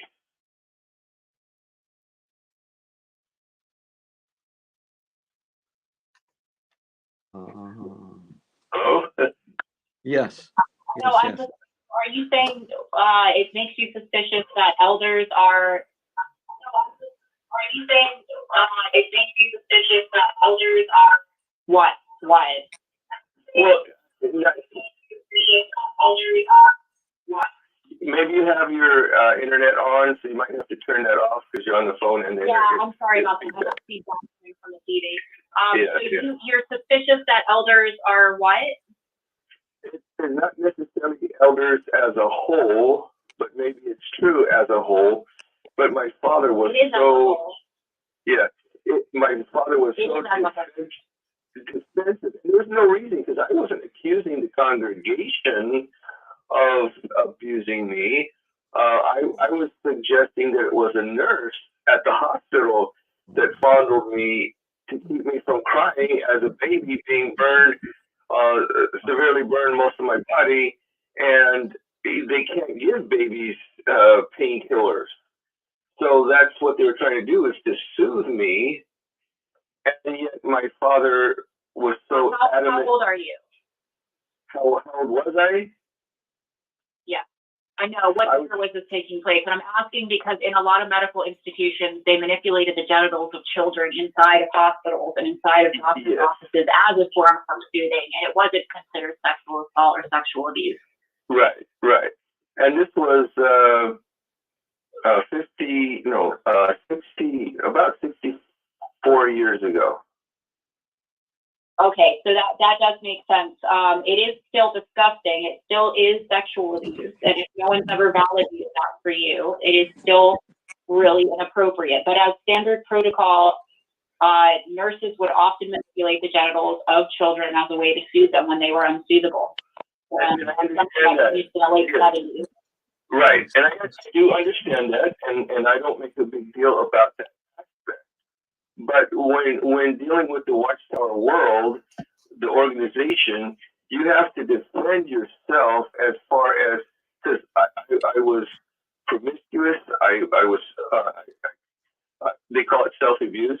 Since I was 2 years old, I could not stop it. It was habitual, and I had to deal with that. And it wasn't until my adult years that I realized that I had been sexually abused in those terms. And again, I don't blame the nurses. And No, I completely understand. So early childhood sexual abuse results in what you're calling promiscuity or, a lot of sexual touching. Self-sexual touching outside of the pole is not considered a negative because it's a natural form of children touching their own bodies. It's just their own bodily autonomy. Doing it in the privacy of wherever they are is their own natural autonomy.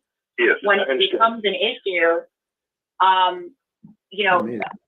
with the elders, with the Jehovah's Witnesses, with this, when you ingrain and you condition and you groom everyone to not only be sexually repressed, to make masturbation a sin against God, when you tell them that self-touching, that any form of positive, healthy autonomy or positive, healthy sexual touch is a sin, it ingrains a level of shame inside, especially men, especially little boys, because in their natural state, when nobody's shaming them and nobody's doing anything, they generally adjust themselves a lot with nothing weird going on there. So when you take those natural instincts and you repress them through incredibly rigorous conditioning, you create a breeding ground for what you would consider promiscuous behavior or sexually deviant behavior, because that repression paired with the shame, paired with potentially, like you had, early childhood sexual abuse, is the perfect storm for later on having a very unhealthy sexual identity. Your coping mechanism is acting out sexually the same way that people's coping mechanism is drinking, or so that right. I hope that helps or answers. Well, that's not actually my point. That's not my point. I was just saying these details so people understand. But I mentioned it to my father that I suspected that I was sexually abused as a baby from the hospital. And my point is, he vehemently denied that as if there was no way. And I wonder why he'd be so protective of thinking that there could be something happen when he wasn't there. It almost seems like maybe part of the elder thing. Anytime there's baby or child sex abuse, to automatically deny it. Absolutely, it is groomed and it's ordered from the top to be that way. So when Joe's saying they create beta males, that's intentionally done. They create beta males so that their labor force stays strong. If you have alpha males, no one's going to sue them for the shit that's happening to the children or themselves or the women. So they create a beta station for the men, and then they make sure that they stay in that position, which is why there is so many cases of arrested development where men aren't developmentally past the age of 16 to 18 years old. There's so many cases of what people call Peter Pan syndrome, where they never fully develop into a mature, full man mindset. And that is on a right level, that's not only deceptive practice, but a complete violation of human autonomy. And on a religion level, I'm watching. It's hard to even call it a religion, because what it is being done for is labor exploitation and human trafficking. It's access to the children, access to the men, and that you don't have autonomy as a man. You are a beta stationed male inside of the cult. Great. No, that's good.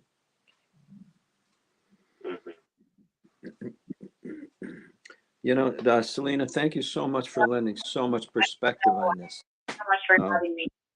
Yeah, well, no, and honestly, and it's at this point where my attitude is we are responsible at this point of learning so much more about ourselves that we were never exposed to. And we need to exercise the kind of responsibility toward ourselves in order to heal. And this is something that we can all do. And that's moving forward. Yeah, I really hope that everyone is able to heal to their best ability. I think that what we're doing and making sure that people come forward, making sure that we're directing them to the police, and especially making sure that if you have a platform, you're reassuring people that there is nothing to be scared about. Nobody's going to be coming after them.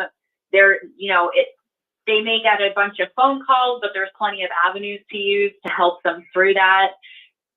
Perpetuating any fear at all at this point it's really only happening in the USA, and that's why I'm particularly upset with it, because the USA is my own backyard, but I wasn't raised American. I was raised Sicilian. And so when I'm watching this occur here in the US, I'm very disgusted that there's not only constant fear mongering, even on the safe avenues, they're being told that it's like the mafia, it's like the Zionists. It doesn't matter, because that time is over. The time now is to let everybody know that they are safe to come forward. They should contact their state police. They could contact the Major Crimes Against Children Division of their FBI. They could contact their state attorney general's office. All of the avenues are open, and nobody is posing a threat to them any longer. Mm-hmm. Perfect. Hey, Selena, I'm half Sicilian. Hello, Joyce. I have something to say if you guys are still there. We're here. We're here. Sure. Go ahead. I don't know what happened to them. They're right here, Larry. Go ahead. Here. We're here. Oh, what happened to us? Did we get lost? Anybody else? Hello, hello. Hear you loud and clear. Yep. Okay. So, one of the guys earlier had asked, can they get in trouble? Actually, he asked, can they be sent to prison? And probably, of course, not for disfellowshipping, but I could definitely prove fraud when they disfellowship me. But the problem is getting an attorney who's willing to handle the case. And even attorneys have been so programmed to say and think that every religion has a right to do what they do within their religion. Yeah. Religion. So I don't know if there's a brave attorney somewhere that would be interested in taking other cases against Jehovah's Witnesses for actual fraud. Tim, I think we're at the point where that I think we're at the point. Crime against children when they are made to or in coerced to make a contract. They're ostracized and criticized and excommunicated and shunned because of a contract that was made when they were a child. Yeah. If I can say that the demonstration that's going to take place on October 31st. I wish all these things could come out, and I wish the governing body, as being the heads of the lawgivers, because they are the governing body, so they're directly, even in name, they're directly responsible for what goes on in there. Hi, can you hear me? They're a group of narcissists that use that. And Hello? what is no longer usable. You're just started. Yeah. It's sad, it's simple. It's just that simple. As long as you're a good worker and function well in that well-oiled machine, we are in a good place. Hi,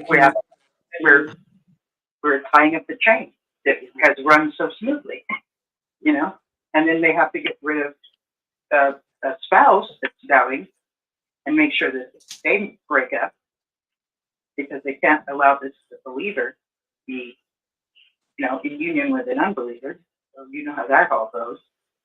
They'll encourage the believer to leave the person that happened. That's what happened with Michael Wayne Moore about a year and a half ago. Your speaker is That was horrible. No. The elders were horrified. It's horrible thing. I can hear you, Joe. Oh, hi. I'd like to just address the issue that was brought up about the. Good point. I just had a quick thought. Was Selena still on, or did she go off? I'm not sure. She said she had to go, but then Joe and Fran didn't respond. Hi, Okay. can anyone hear us? Hello. Hello. Joe, we can hear you, Joe. Presentation she gave. It's just very I don't think educational. they can hear us, Rick. Good way of saying it. She doesn't get upset. She keeps her head level, but she really made a good presentation. My question was, and maybe Linda or you I can hear you. with us, Larry Wayne, Yeah. is there a psychological thought for keeping people in shame? Because most of us lived in shame, like Larry said with the masturbation, and we were a house. No, that's okay. We call it a house divided against itself, like having an appetite for food until it tells you can't eat. And I'm just wondering, is there a psychological profile or something for keeping people in shame? Now, I've just said this. I've just said that shame makes you a good slave. I notice in most churches, they keep the guilt thing running. Did you do this? Did you do that? Did you do this? And you come back and they say, just keep handing out magazines, keep going to the assembly, keep, praying to Jesus, whatever it is. But I wanted to ask you guys or anybody, is there a profile, or is there a different language that I could use to talk about how they keep people in and make good slaves with the shame that they hold over people? You just go ahead. They definitely do. Although I don't know if there's a name for it. I don't know if there's as you say, a profile for it. But they definitely do use shame, guilt, responsibility. They make it your responsibility to keep God's name clean. And really and truly, who other than God can keep his own name clean? You can stub your toe and say a bad word. Oh, I just made God's name dirty, right? Well, it's so far-fetched that humans are going to smear God's name, although the witnesses are doing the best job at smearing the name that they like to use. They promote the name Jehovah, and yet they make Jehovah out to be a terrible, jealous God that's even jealous of his own son if you put too much faith and too much responsibility, much appreciation to his son. Good point. Yeah. What comes up for me right now is fog.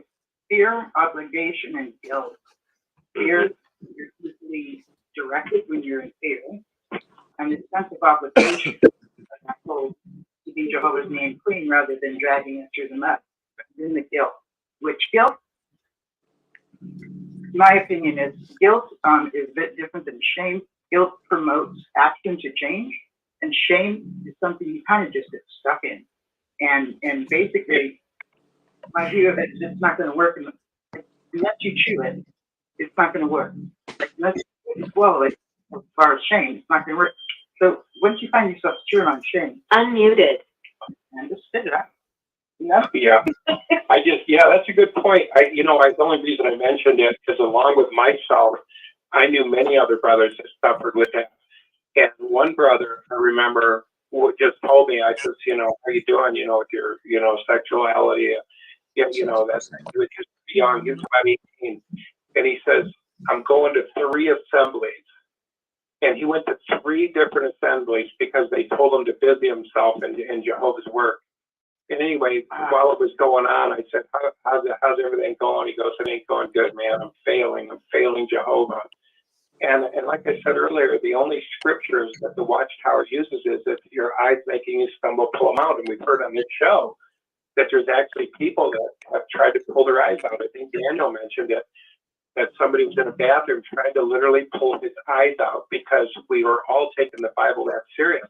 And like Linda said, you don't chew on it when you're in there.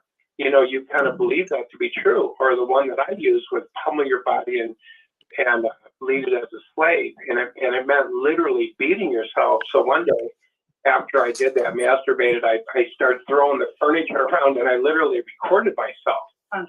And I said, this is how wrong this is. This is how bad this is. And I was going nuts. And that's why I say you're a house divided against itself. It's freaky. You have to compartmentalize. You go into an altar. And so I would just wonder, and there has to be something psychological, but what a place Watchtowers put us in. And me and Angela did a television show. It was called Are You Too Crazy for God? It was on 3ABN. And they said, what are we going to talk about? I said, I don't know. I said, and the lady goes, let's let the Holy Spirit. Well, this went all over the world. And we ended up talking about masturbation. And I said, when are you elders going to come out and just be men and talk to men like men and say this happens and we do this?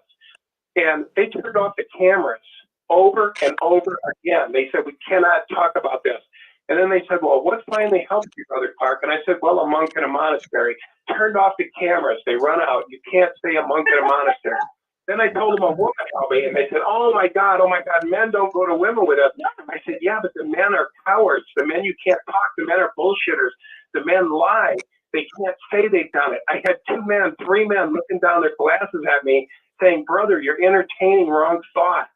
I wasn't entertaining wrong thoughts. This is like for Loma said, it's a natural desire that comes upon us, and if we allow it to unfold naturally without any guilt, then it will sort itself out. Or a loving father that says, hey, sort it out. This is adolescence. This is room, son. That thing starts in the middle of a TV show. There's your room, son. Yeah, they turned it off. You want to know what happened? No, I'm going to tell you what happened every first time. They didn't play the movie, and it was an hour show, and I kept calling up there. I said, came up to Illinois, man, are you going to play this thing? And they said, we don't know what to do with it. It's too graphic. And so they called us almost a month later, 6 months later, and they said, we were able to put it on. And I said, yeah, what did you do? They said, we put a PG-13 on. And it was the most watched television program that they had in the church ever. And it was beautiful because it was real. It was raw. It was transparency, They, from what I've heard, y'all get a calendar, right? Yeah, you got to put. Oh God, you remember that? What? What's it? They told me put it next on the calendar. Tell me, come back and tell me how you did next week, and it wasn't first. Fran and Joe, can you hear us? Yes, we Yes, can. can you hear hear us, us? Rick? Yeah, we can hear you. I mean, do you hear everyone else talking? Yes. Yes. Yes. I guys- didn't think they could hear us. Joe was trying to speak. You guys are getting tired or what? No. Well, no, I didn't think they could hear us, Rick. I tried to, every time I spoke, everyone was speaking over, so I don't know what's going on. Welcome to the club. Gotcha. Did you want to say something? I'm listening. I'd like to say no, but it's true. This happens. Well, we just got everybody rolling. Good job. Rick, you wanted to wind her up here. I think everybody We had a contributed great some show. great stuff. We had a great show. So, you want to end the show now, Joe and Fran, or what? Oh, we're good. We can keep going. Well, People I want don't know to, if we but, need to. But I don't know. No, if I there's see no point in anymore. No, we had a I think good something job. good was achieved. All right. Well, you did a good job. Lots of people coming in tonight. We want to thank them all. We really appreciate everyone coming in and wanting to speak up and talk. Great job. Lots of people listening in, as I say. So you'll be back in 2 weeks. We're looking forward to that. So we have no program here tonight. So if Linda James is on, Linda, do you do a program on the Cullen Network? Yes. Well, tell the So people. I'll be starting on October. Okay, I'll be starting on October, combining that with YouTube on my channel, called Apostle Babe Linda James. I'm still working out the technicalities, but I'm needing help with a name for the show, and I made a few posts on YouTube. I'm sorry, Facebook, to come up with a name. So if y'all want to help me out with that. Well, yeah, I just wanted to make sure, because if you're on, people can at least go to your channel. So Apostle Babe will be coming on October 12th, October 2nd, today? 7th. All right. Number 7. All right. And it'll start around this time, about 9, when Joe and Fran or whoever closes up. All right. This is about the time people, yeah. All right. So let's keep us posted, and we'll get people to listen in. Thank you, Apostle Babe. Yeah. Okay. Well, anyways, we'll be back next week. There's no Sunday program tomorrow, but we'll be back next week. Don't miss it. We got a lot of people that have been calling in lately, people that are new to the program, which is good. We really appreciate Lena calling in tonight. So you guys keep waving that flag of victory, and we'll see you next weekend right here on 6 Screen Tele Network. Thank you very much. Good night, Al. Good night, Al. Good night.